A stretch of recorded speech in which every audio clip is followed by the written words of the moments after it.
Well, it's time now for a business update with our business editor, Charles Pellegrin.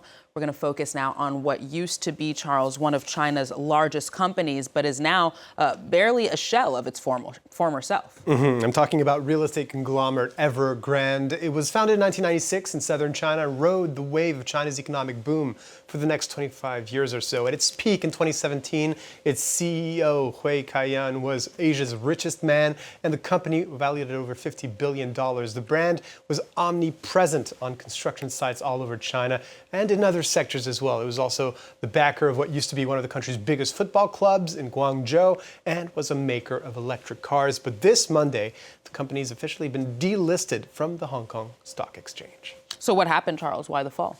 Well, one of the major problems was that the company's growth was fueled by $300 billion of debt, a huge amount, and that the real estate sector was a considerable chunk of China's national GDP. And that didn't sit right with Chinese authorities. The Communist Party under Xi Jinping emphasized the doctrine that houses are for living, not speculation. And in 2020, it enforced new rules that more tightly controlled borrowing in the real estate sector.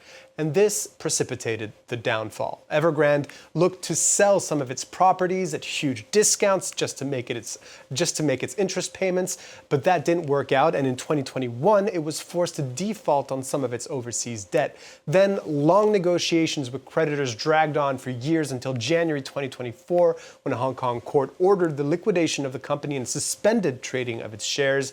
And before the delisting today, Evergrande had seen almost its entire market valuation wiped out. Now over 1,300 construction projects in China are still unfinished, and the group's debt still stands at $45 billion, with only $255 million worth of assets sold to pay creditors back.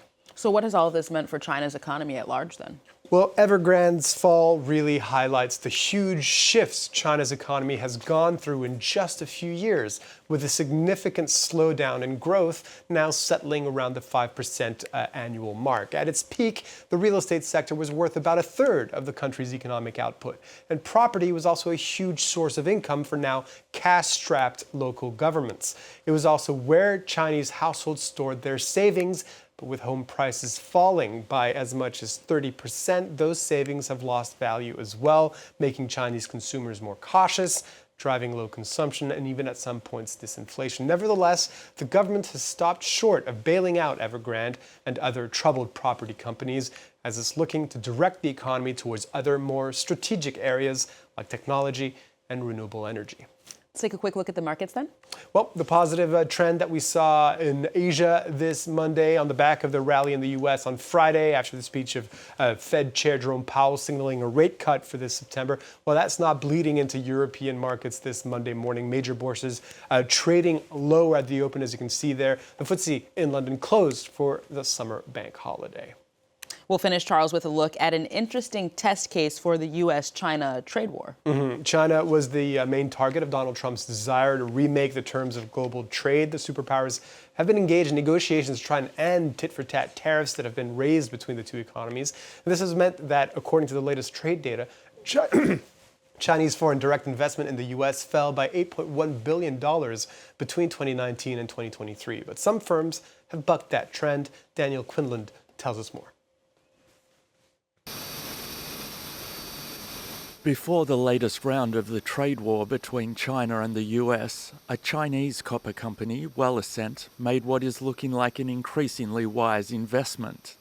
They built a factory in Texas to produce copper wire. 18 months later, and any of the same product imported into the US faces a 50% tariff. Because we have a factory in the United States, I think in the future, when we serve American clients on sales locally, Wellicent has more advantages, which should be a good thing for us.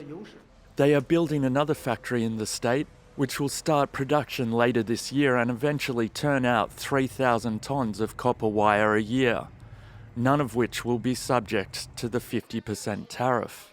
This is pretty unusual. One, because they've actually have technology and production that the U.S. needs, so it fits the needs. But two, that they also got in under the radar. The tariffs were partly put in place to try and stimulate investment in local factories, But they were also designed to try and counter the dominance of Chinese manufacturing, making Wellicent an interesting test case. The company says it has the approval of regulators in both countries and no problems with its American investments.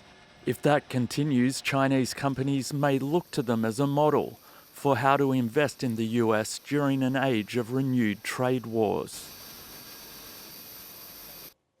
That's it for this update. Back to you, Aaron. Charles Pellegrin, thank you very much.